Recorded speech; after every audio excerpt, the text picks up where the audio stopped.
Today I wanted to talk about fear and people being afraid to speak out, people being afraid.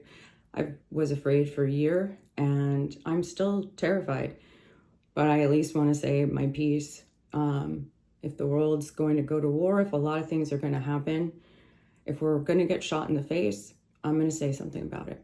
A friend of mine popped by today and she asked me that, aren't you afraid? And so I decided to do a little compilation.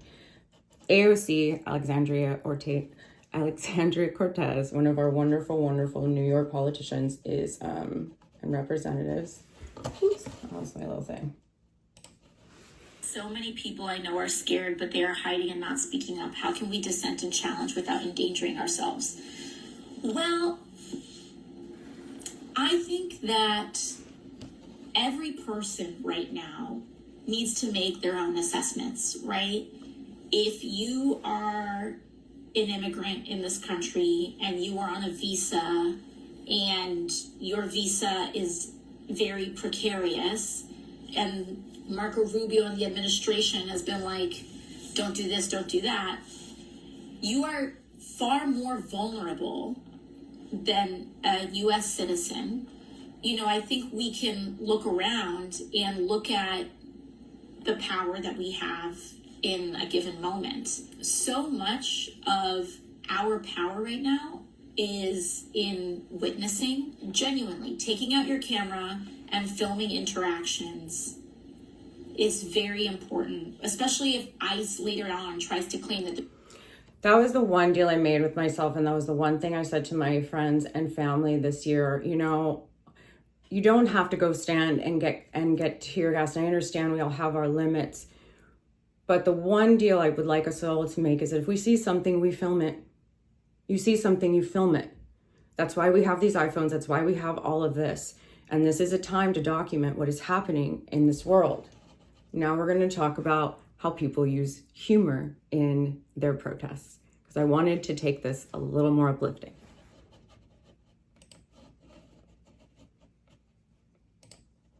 Approach to protest. The whimsy of it is really fantastic. Makes it fun, makes it accessible, feels safe. It really takes the argument out of the idea that this is a violent thing. Justin Kent says after seeing Operation Inflation, he started a gift registry online to get more costumes to protesters, and it has been booming. I've had friends internationally donating costumes. Set it up on Friday, and as of Monday, I had 26 costumes. I'm going to put all the links to this in the details because I still haven't figured out how to just seamlessly do this. But essentially, in Portland, you see the frogs out there, the unicorns, and one day the nudists. Boy, that pissed off MAGA Mike Jr. God, I hate that guy. And so if you do feel like donating to get them some more costumes, it would be great. Let's see, who's our next one? Now, this one I picked for a particular reason, because part of why I'm upset with the Trump regime is that I always wanted to be a family law attorney because I was a family law paralegal. And I'm like, I know all of this. I just want to get it out and argue. I really had no interest in criminal. And well, because of the Trump regime and because of people like this, who I'm about to show you, getting arrested or potentially getting sued into the ground so that they have nothing, I plan to, when I pass the bar and have a license, to donate some time to make sure that their lives aren't ruined, because they stood up for all of us. They stood up when I couldn't.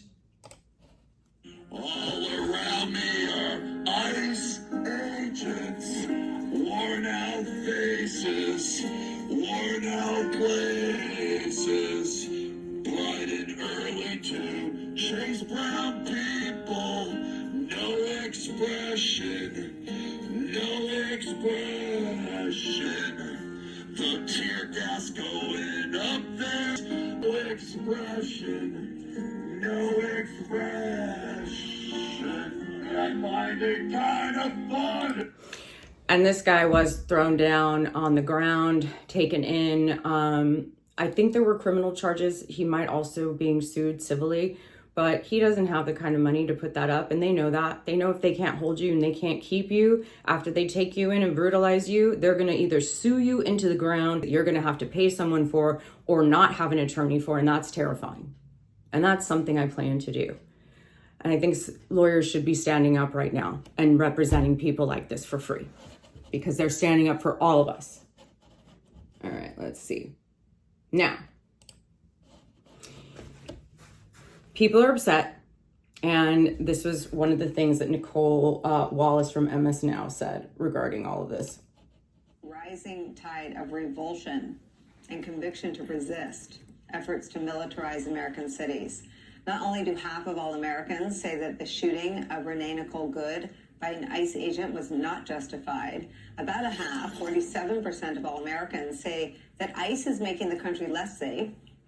That contrasts to 34% of Americans who say it's making the country safer. That is a 30-point swing, a 30-point shift from a year ago, from the start of.